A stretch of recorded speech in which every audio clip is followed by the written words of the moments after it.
Okay, new instrument by Expressive E, one of my favorite relatively new companies. And this one is called Imagine. I had it for a few weeks now, and they sent me a beta version, and I don't really have a manual, so I'm not going to get too deep into it, but I just want to show you what it is, show you a couple of little ideas with it. I'm not getting paid to make the video, but they did send me the software for free. So the neat thing about this instrument is that it is physical modeling software.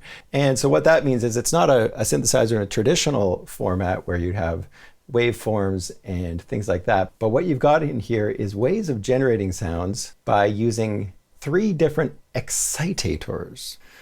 You've got a hammer, noise, and a sequencer. So those are the 3 sort of building blocks to start with for your patches. And then over on the bottom, we can see things like skin and string, skin and tube, skin and bar. And we'll kind of play around with those and have a look at what the different sound generating facilities create. And I think that's the thing with this kind of synthesizer is you need to be able to dig into the behind the scenes a little bit, enough to be able to pull up a patch and go, okay, something's not quite right, and I need to know where I need to go to change that. So let's have a look at this little idea here. And this first patch that I've got right here is called Benny's Dreams. And it's a beautiful patch. Now, I do have to say I may get some CPU choking here as I'm trying to screen capture the video and play it back at the same time. But that's the only thing I'll say about the software that I've noticed is that it is really hard on the processor.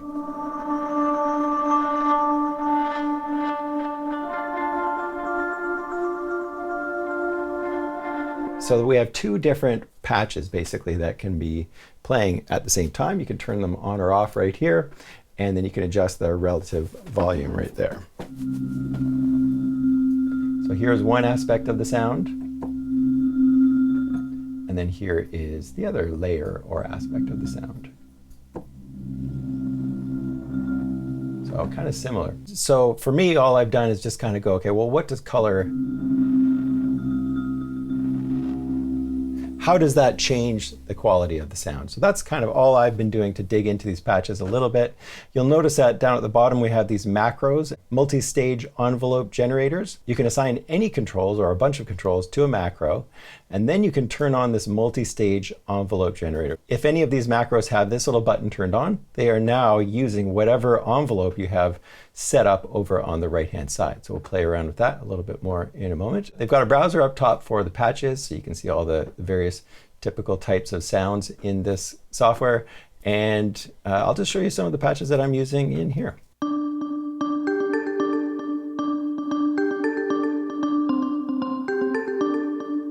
So really nice bell sounds. That's what I've found with the software already, is that there's tons of bell sounds, and even like bass patches start to have a bit of a DX7 sort of vibe to them. We've got a bass patch called Really Deep.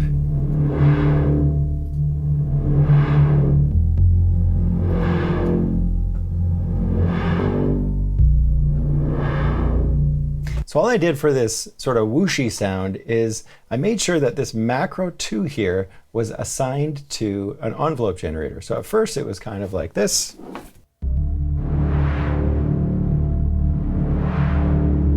But I didn't want to have to automate it. So that's what these envelope generators are for. So if you look down at the bottom, all I have to do is go to this macro 2 that was already assigned by whoever made this patch. I turn on the multi-stage envelope generator, and then I go over to this little spot right here, and I start playing around with it until it sounded like it was making the whoosh where I wanted it. And then you can see right here, if I click on this little button right here, I can go to different types of envelopes. So I could have it just sort of click up halfway through that stage, or do the opposite.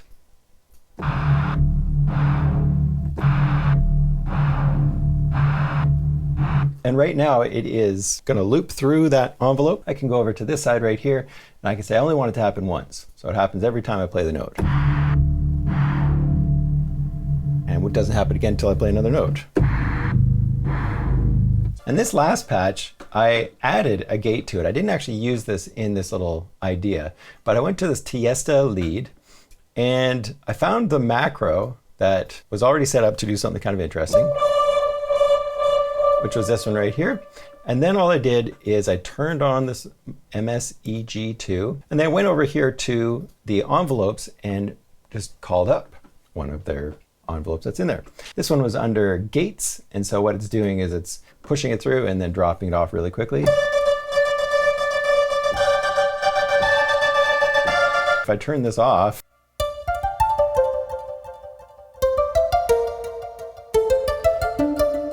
it's a pretty cool patch, but if I take this macro, that's going to be cranking up this expression control, which is adding noise to the sound. So now I am tweaking that control plus a few others with this little gate right here. So it's how you can get really complex patches without using automation and having things that pulse or are rhythmic with the beat of your music. So let's go look at another idea.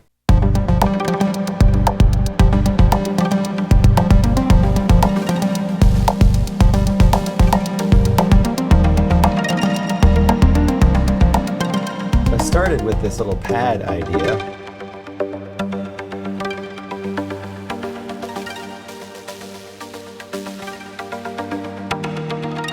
Beautiful patch. I'm not actually doing anything with that. So any of those sounds that you're hearing in there are all envelopes that came with this patch. So built right in, just beautiful evolving stuff, really glassy sort of percussive things that come out, and that's all coming out of this little built-in sequencer that's also in Imagine. So we'll have a look at that. Here you can see this sequencer, and so for both of these patches, they're using the sequencer excitator. If I hold a note down,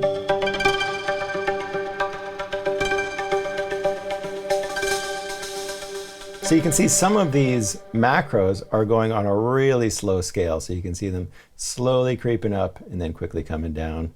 And then same with this one, it's taking even longer. And that's what's developing these really interesting expressive patches, for lack of a better term, over time. And that's what I do love about their software. I've played around with Lie and Noisy. They really are going for this expressive patch. So it's not just a clever name. And expressive E, that is. And really impressed with how much you can push these different patches. And then we've got this muted low strings.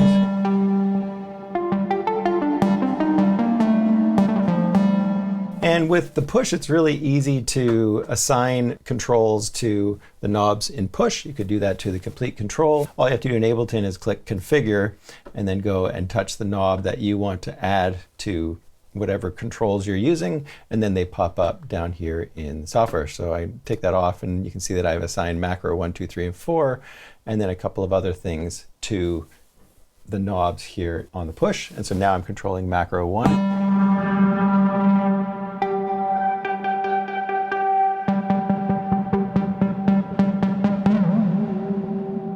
And of course, if you don't have their Touche controller, then you can't tap into the expressive controls of this thing, and you can just assign it to different knobs. But let's go look at one more little idea where I did use this device, and you can see how well it works with this software.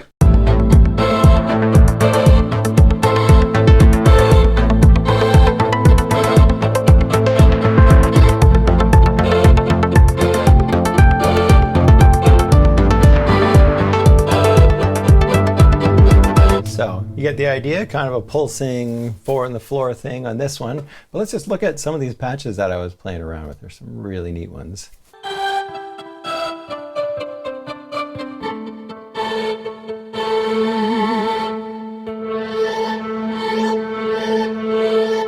So in order to use the Touche controller, you have to use the Lie software. And here you can see how it works. In this one, they've already mapped presets to the Touche controller. So much more expressive than going here and doing. To anybody who would say, well, why not just use the modulation wheel? Because the mod wheel doesn't give you 4 different controls. So.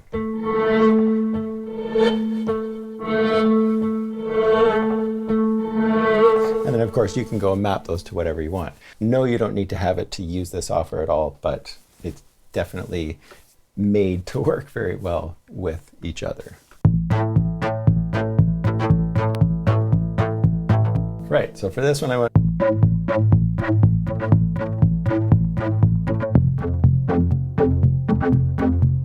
really fun. So it's adding a whole other element of sound creation when you're tapping something and trying to play it with your other hand. So it's going to take some getting used to if you're not a piano player especially, but really fun stuff playing with this controller. So let's just load up a blank patch, do a quick little talk about the software, and then we'll get out of here. So what I'll do is I'll start from scratch with this one, and if I go over to the main page right here, I'm just going to go New Preset, and now we've got a blank slate. So as I said, 2 layers. Let's turn off this layer right here, just turn it right off. And then we can go look at these different controls, and then I can go and change the excitator. But let's listen to what these sound like. So skin and string, and then you go and click over on one over on this side.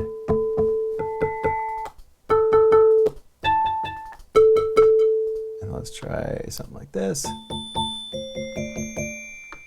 And try string.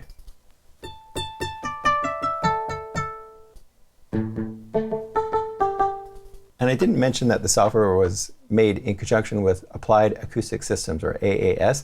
They've been around for a long time, a very long time, over 20 years, and have been kind of the leaders of physical modeling, it seems like, during that time. We can add noise to change the sound. We can go and play with this shine control to, it's almost like a filter. We can mute the sound right here. And position, maybe where you're hitting the object. And impact is like kind of like a mallet versus a brush.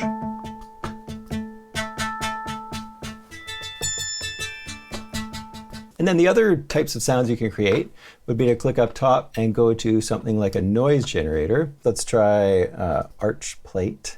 And then I need to hit validate. And then I need to go over to this ADSR. I'm not sure if this is the way it's going to be in the final version as well, but I need to go over to amount and crank it up. And then now we can go and play around with this a little bit more. Let's try.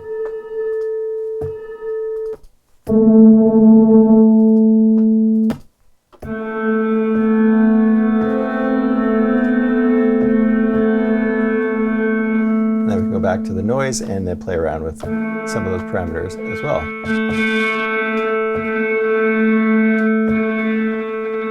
Here with grains, it gets a little bit, you hear less of these percussive sounds and more as we crank it up.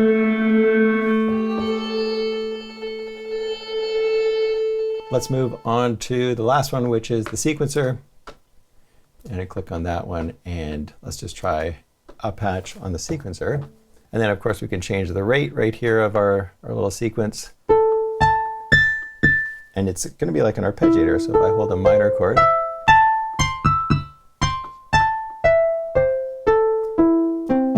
and let's try playing around with a groove.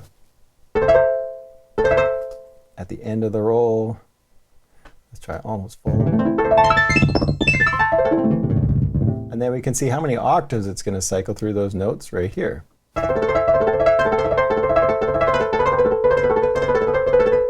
Let's change that to 16ths.